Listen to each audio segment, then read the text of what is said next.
Welcome to episode 6 of the Details of Life with Marcus Wilson. I am your host, Marcus Wilson, and I gotta tell you guys, I'm sick as a dog right now. Just it seems like 50% of the Midwest in the country right now, but I feel like this is my Jordan game, or when this is over, I'm just gonna go collapse on the bench or go collapse on my bed. But we got like 6,500 views in 5 shows, so obviously the show must go on, right?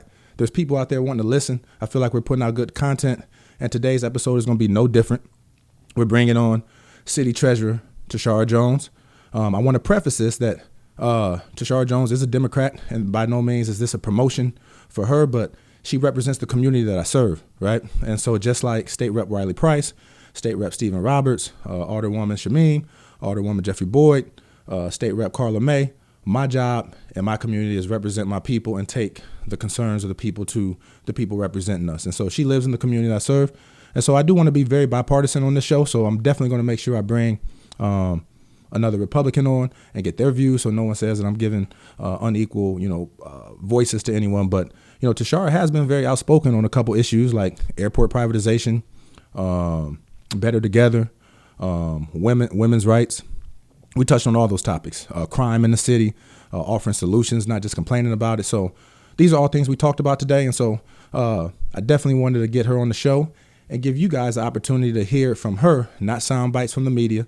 And the last thing I want to say is, I know this is dropping on March 1st, but we just celebrated Black History Month, and therefore I felt like it was only right to wear this shirt.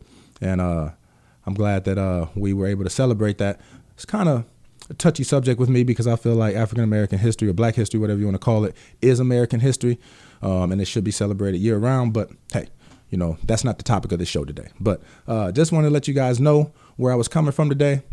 Please bear with me right now as I'm trying to fight through this cold. But without further ado, let's bring on City Treasurer Tishaura Jones.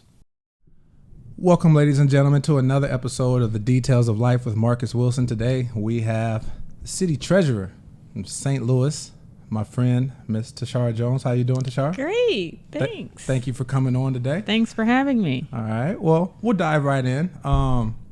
So I know you, and I know that your dad was in politics, and some people want to get in politics and some don't. But could you tell me why and how you got into politics?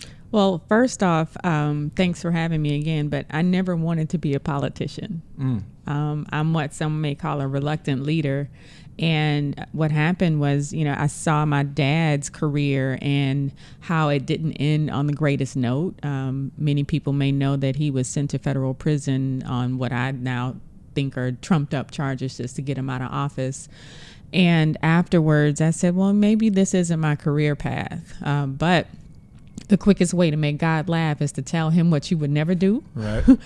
So, I was asked to fill a unexpired term of committeewoman in 2002 in the ward that I lived in the 8th ward.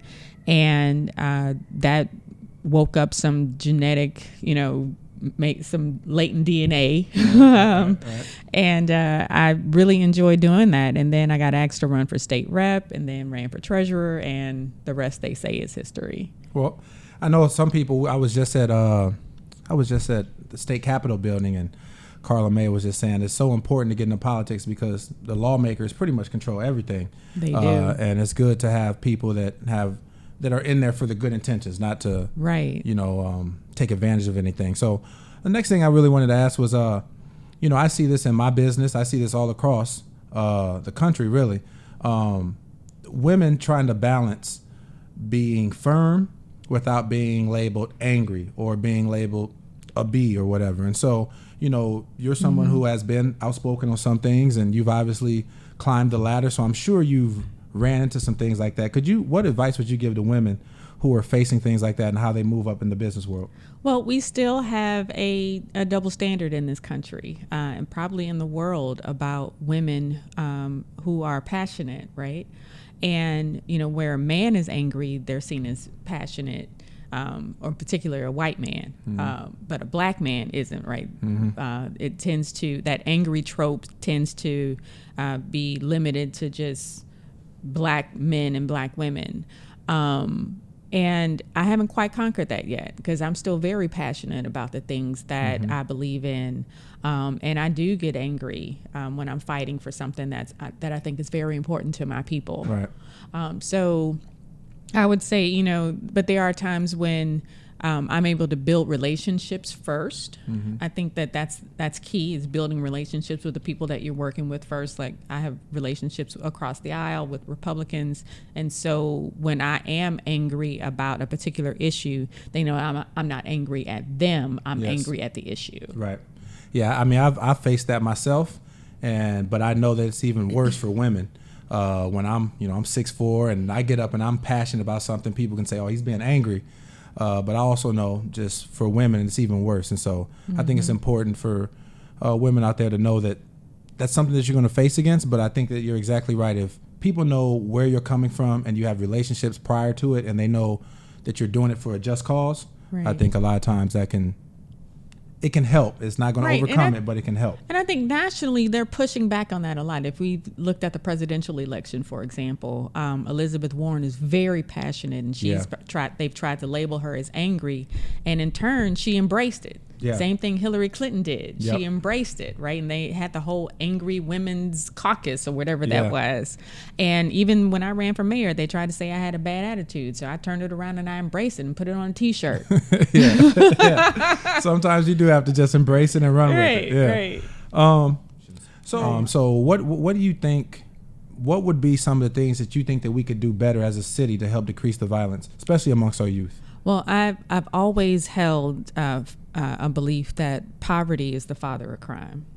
And if we address poverty, we slowly address crime, because a lot of I would say a lot of crime is related to, issues related to poverty. Yep. So the things I've done in my office, I've increased minimum wage to $15, and we've seen that has started to follow across the region.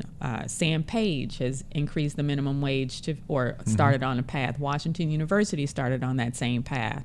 The mayor announced increasing minimum wage for civil service workers to $15. So the more people we have earning a living wage, the more they can take care of their families, the more they can take care of themselves, and start to, increase their own station in life. I also think that we don't do enough to address mental health and substance abuse 1,000% in this city. We have zero to no resources for homeless people in the region. We deal with it a lot with homeless people sleeping in our garages and in our elevators, and we have no place to send them because the city shut down Larry Rice's shelter. Good, bad, or indifferent, I don't know, what people think of them, but it was a shelter nonetheless. Biddle House, doesn't offer a lot of services, so we still have to take care of the least of these. I bring a Matthew 25 mindset to my job, and we have to take care of the least of these. We have to make sure that our schools are getting every tax dollar that they need, and are giving our children a high quality education, and that our schools are able to give those wraparound services to our children, because we don't know what they're showing up with, the kind of trauma that they're showing up with on a daily basis. And we have to be able to fully fund our education system so our schools are able to take care of our babies and raise and so they're able to grow up in a great environment. And this is just my personal opinion, we got to close the workhouse. We have to stop this arrest and incarcerate model, because more police does not prevent crime. Paying attention to the root causes of crime prevents crime. Yeah, I couldn't agree more with a lot of things you said. I think if you look at where there's crime, not only in America, but across the world, it's usually areas with low education, and there's a lot. And then therefore, when you have low education, that turns into poverty. And then when people don't have means to take care of their families, they're going to do things that ends up turning into crime. And so, and one more thing I forgot, and this is the thing that I have been truly passionate about. We need social workers in the police department. Yeah. We've seen in every city that has had a marked decrease in crime, they've had an increase in social workers working directly with first responders, because they did a study in the North District. They had social workers with cops. It was called Cops and Clinicians. They had social workers with our officers for a 2-week period, and over 800 some odd calls that were received, almost 50% could be answered by a social worker. Oh, wow. So what does that tell you? Our people need help. Wow. No, that's amazing, because I know that there's a lot of things that, just at my Y, we just try to love on the kids as much as we can, but we also know that there's kids coming in that they're dealing with things that we can't deal with. You know, Right. they've seen murders, they've seen their parents on drugs, they've seen assaults on their loved ones, and so then they come to us and they have all this on them, and so I think that's really important. Right. So a couple things that I want you to talk about is airport privatization and Better Together. Mm-hmm. A lot of us hear the sound bites on it, but they don't actually hear they don't know everything that's going on. So could you tell us a little bit about we'll just start with airport privatization. Right. What is it, and are you for or against it? What was it? All right. So I think it's important for your viewers and your listeners to know that airport privatization and Better Together were all funded by the same person, this billionaire named Rex Sinquefield, who has been using the state of Missouri as his own little petri dish for economic experiments. And so he funded Better Together, which was the first thing, and it put a ballot initiative. It planned to put a ballot initiative on the statewide ballot that meant that that would completely eviscerate the city of St. Louis. First off, second, it would have increased property taxes in some areas and decreased property taxes in others. He would have appointed the county executive, the then county executive, Steve Stinger, as a metro mayor for an extended period of time, and would have extended his term 2 or 3 years. It also would have extended Krewson's term for a couple of years as well, and they would have been co-mayors and would have been able to individually decide the fate of the region themselves without a corresponding vote of either the people or a city council. And so those were the major pieces, obviously, of the legislation. But where I took offense, well, because of the whole Metro Mayor thing, I just felt like that was, a new version of apartheid. The second piece that I took offense to was we had people from all over the state deciding our fate. Right. Not in the city of St. Louis, in the county of St. Louis, right? And we already have a process in the Constitution. It's called the Board of Electors, or the Board of Freeholders. So pause for 1 second. So for the people that don't know what we're talking about, this would have been something on a state ballot where people in Kansas City, Neosho, Springfield, would be voting on what's best for St. Louis. That's Exactly. What you're saying. Okay. Exactly. And that's where I had a problem. Okay. Because we don't get to vote on what happens in their cities, Right. in their counties. And so we already have a process in place called the Board of Electors, or the Board of Freeholders. And so the municipal league collected signatures to get the county executive and the mayor to appoint 9 people from each jurisdiction, and the governor appoints one. So it's a total of 19 to the Board of Freeholders. And they would meet for a year in public to come up with a plan for if the city should re-enter the county. Okay. Or and this has been done in previous years. One of the most recent successes of activating the Board of Freeholders, we now have the Metropolitan Sewer District. That was a product of the Board of Freeholders. Okay. And what the Board of Freeholders could do is, it pretty much opens the possibilities for them to, for example, extend the earnings tax in the St. Louis County and make it progressive instead of regressive like it currently is. They could have combined police departments, fire districts. Fire districts was also not in Better Together, by the way, because some of the lobbyists that work for Better Together were part of the firefighters union. It's key. That's a key point that a lot of people didn't know. But the Board of Freeholders was a public process. The public would have had input. Then they would put that whatever product they agreed on the ballot. We would have some time to look it over and mull it over, and then there would be a special election in St. Louis City and County, and then we would decide if we wanted to merge or whatever the question was that was on the ballot. Yeah, I was actually on a board. I was on there with several other people, and it was interesting because for the Better Together, there were people talking about, okay, well, St. Louis is like top 5 in crime. However, if we merge, we drop to like 96, and then that would lure bigger businesses here. But then the counter to that was, we haven't fixed the problem. We've just diluted the numbers. Exactly. Right. So there's still there's nothing. And so but then people were like, well, if there's a company like Google who's looking at us at top 5, and then they see that we're 96, maybe they would come and then they would bring resources and dollars and jobs, and that would help decrease it. But it was just a whole lot that I think that not enough people were given a voice at the table for. Right. And there were good and bad on both sides, but. Right. It's good to hear. I wanted to get your opinion on, and like allow people to hear what was going on with that and why. Right. And I also want people to know I am not against any sort of regional collaboration and cooperation. Right. We can do that today. Right. We can do that right now with, cooperating with the St. Louis County Executive and other mayors in the region, other county executives, with other, inner ring counties. And we can do that today if we all just come to the table. Yeah. It doesn't require legislation. Yep. And there are things that I'm already doing, working with St. Louis County Executive Sam Page. Yeah. So, cooperation doesn't require legislation. True.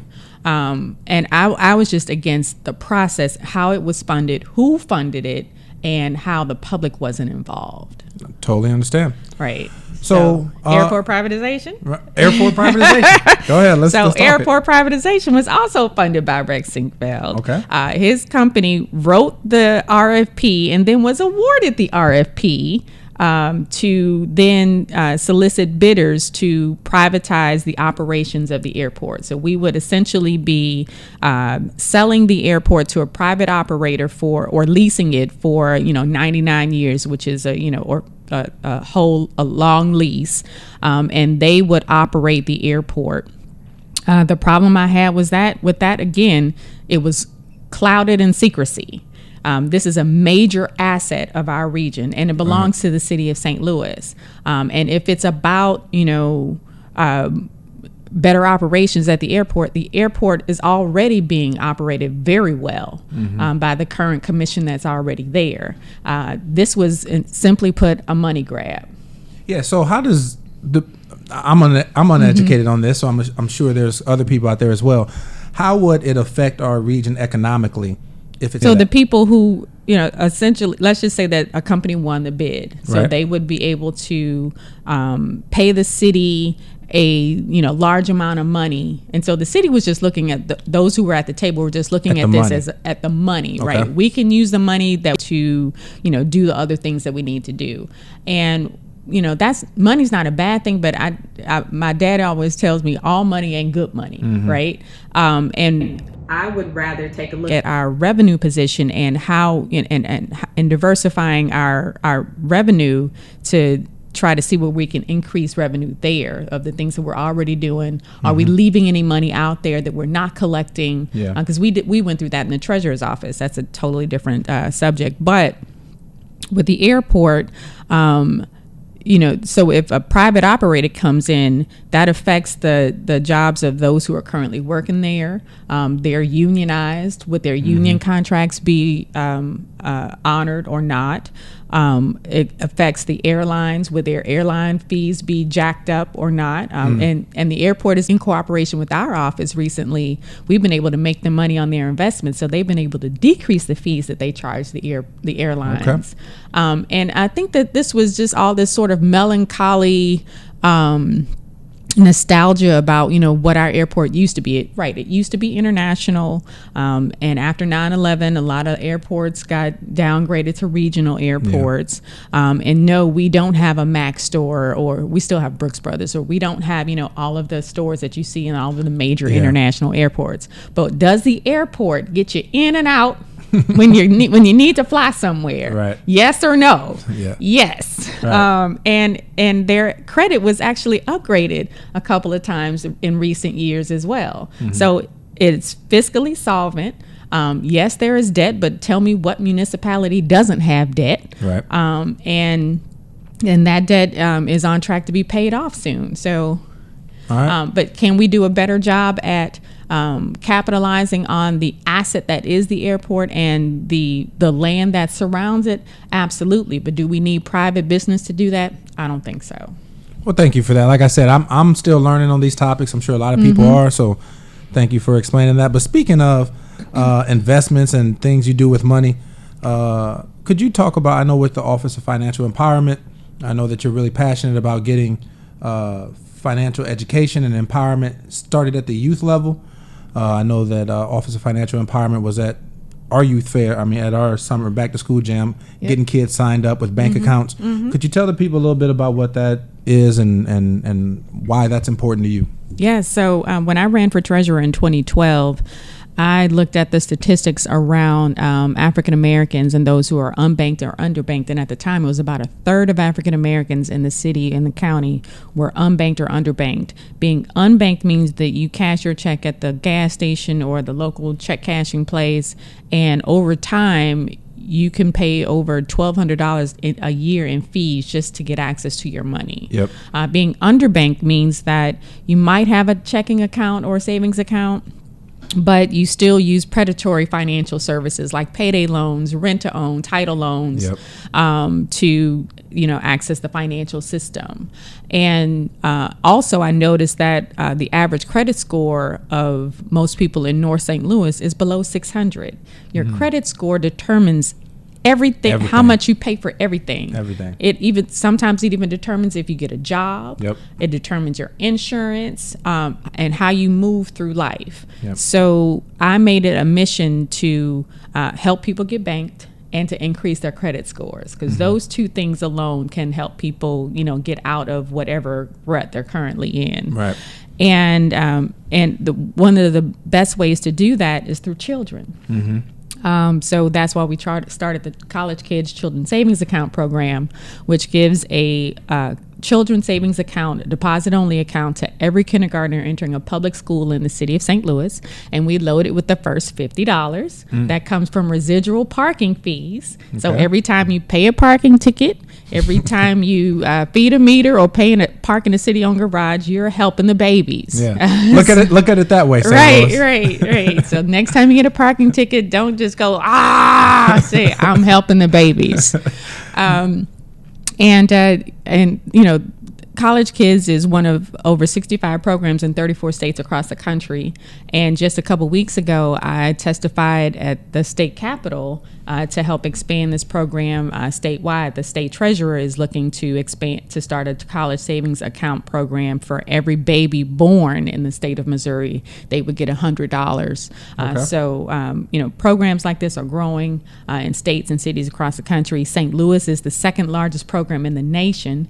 We have 16,000 children saving over $1.1 million for post-secondary choices. That's a 2 or 4 year college.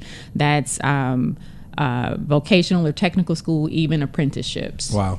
No, that's awesome. I know that you're passionate about that, and anything that empowers our youth financially is right. Awesome. We need more of that. Right. And also, we want to make sure that we're helping close the racial wealth gap. Yep. Because the racial wealth gap between white and black families is 10 times. So white families have 10 times more wealth than black families. And if this program in St. Louis or nationally? Nationally. Okay. It's probably worse in St. Louis. Yeah, probably. And if this program had been started back in 1979 nationally, we would have reduced the racial wealth gap by 82%, which means that white families would only have 2 times as much wealth instead of 10. Wow. Those are staggering numbers. But thank you for doing what you can to help eradicate that. So for some of you that don't know, many of you do know, Tushar ran for mayor in 2017. What were some of the things that you learned along the way? Because people have actually asked me to get into politics. I'm like, nah, I don't want any parts of that. I saw somebody saying, mayor, run for mayor the other day on your Facebook. Nah, I'm not doing that. But so what are some of the things that you've learned along the way, especially during your mayoral run? I've learned more about myself, a lot about myself and what I could withstand, because that race was very hectic. We did 51 debates in an 8-week time frame. Wow. And that's forums, debates, a whole host of other things. And I've learned that that I can build a multiracial, very diverse coalition of people who are all concerned about the future of our city. Yeah. And when I pulled up to our what was supposed to be our victory party, it was a little bit of everything. It was rich, poor, white, black, Muslim, Christian, Baptist. Even my Republican friends came in town for it. So I was just awestruck by the people that I touched and the people that support me. Yeah, I did see during that time. I saw a lot of. I think a lot of people just thought that you would get a lot of black vote, which you did, but I saw a lot of young white millennials who were supporting you as well, and I think that was I don't know if that was a surprise to a lot of people, but I mean that's good to see when you see people crossing racial lines, crossing bipartisan lines, crossing when you can bring people in from all different demographics, religious backgrounds, racial backgrounds. It shows that you're doing something right. So the Barberly Family Foundation did some research on black women running for office, and they found that black women tend to transcend race. And if you look at most major cities in the country are run by a black woman. San Francisco, New Orleans, Charlotte, Atlanta, DC. Yeah, I can keep going. Yeah, that's true. That's true. Yeah. So speaking of that race, this is a question that I've always wanted to ask, and I'm not trying to put you on the spot or anything, but as we see, like in the presidential race, when people start realizing that they can't win, they generally start dropping out and saying, "I'm gonna drop out and I'm going to support this candidate." I'm not from St. Louis. I moved here in 2013, and so in that race, I saw that there was one white candidate and there were 4 black candidates. And as the race moved on, I think it became pretty apparent that it was going to be between you and Mayor Krewson. There were other people that had no chance and stayed in the race. But then after that, it were people saying, well, we need more representation, African-American representation. But in my opinion, from the outside looking in, it looked like that could have happened, but people chose not to drop out. Can you tell what's your opinion on why that may have happened? I got one word: ego. Beyonce wrote a song about it. Want to hear it? Here it goes. And a lot of times people come up to me, in the grocery store or church, still lamenting over that race. And they ask, why didn't you all get together and talk about, who would run or who could drop out? And that did happen several times. That happened. Okay. Individually and collectively. Okay. And the only thing that happened was that Senator Jamila Nasheed decided to drop out. And she said, and I quote, because I don't want to stand in the way of another black woman's success.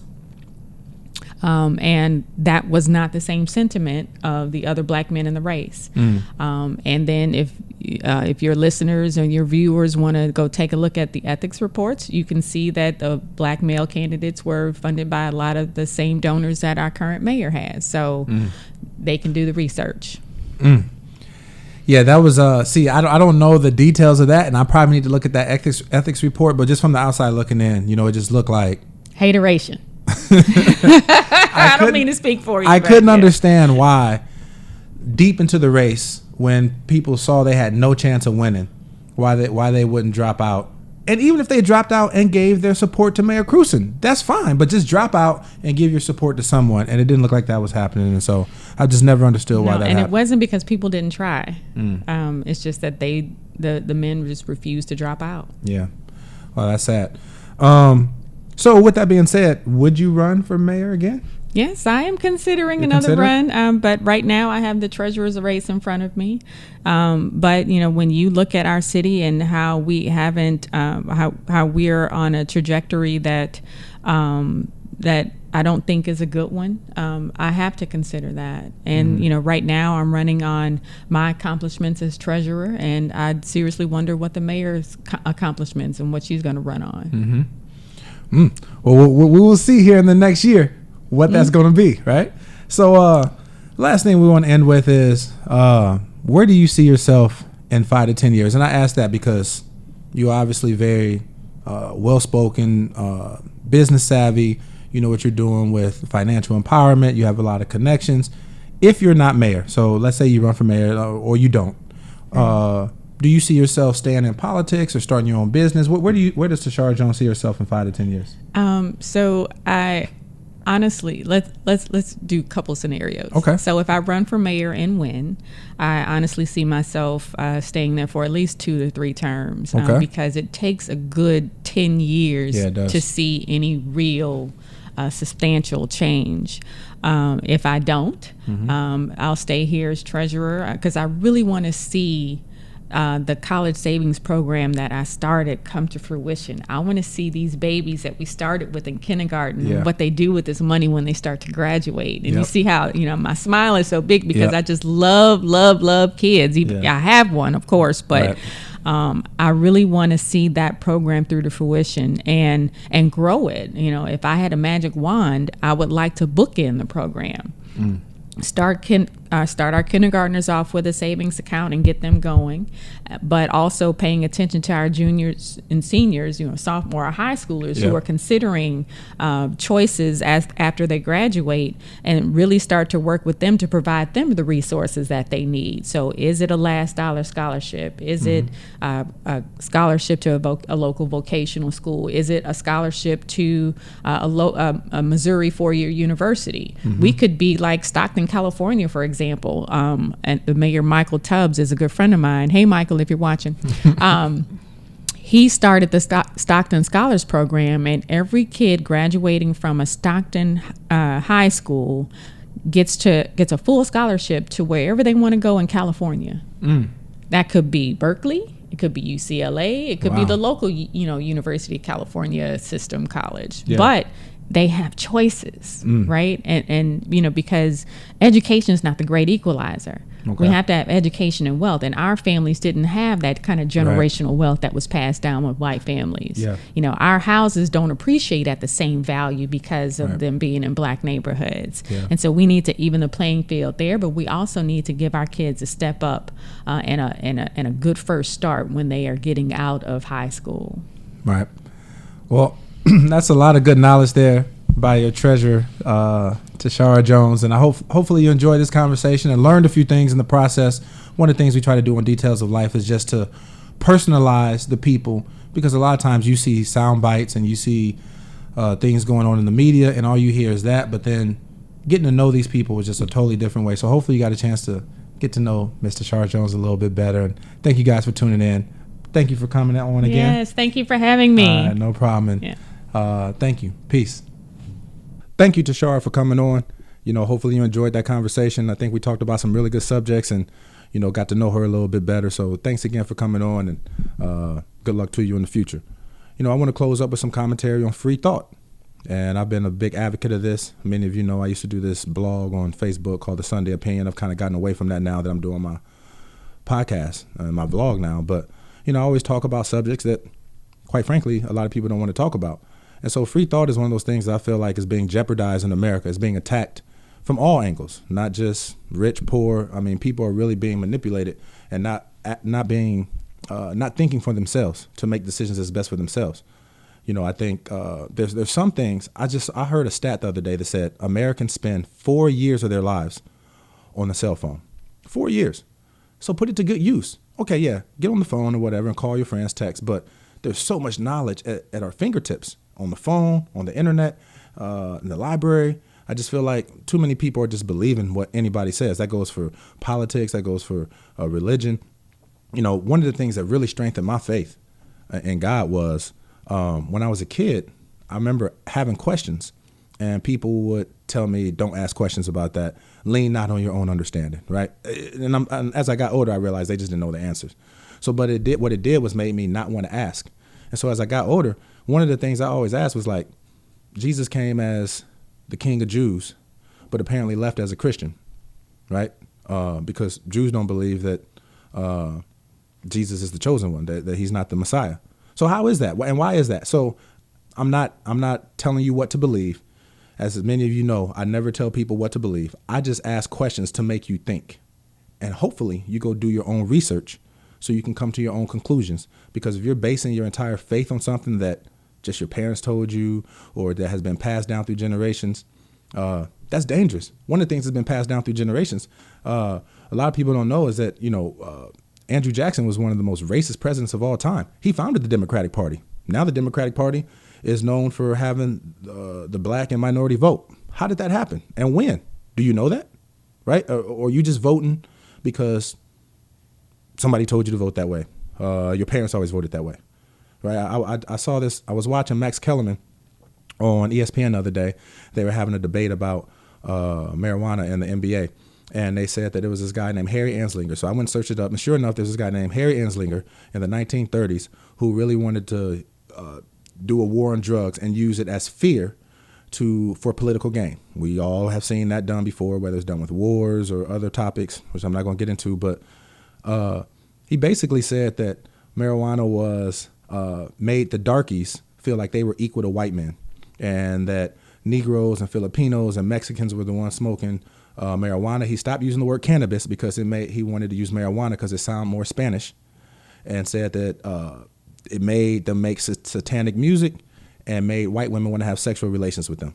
So obviously in the 1930s, when it's a lot of slavery, it's going to make people panic and go into all-out criminalization and demonization of it. Now, 80 years later, it's legal. Why? Right? Do you ever ask those questions? Again, I'm not advocating for or against.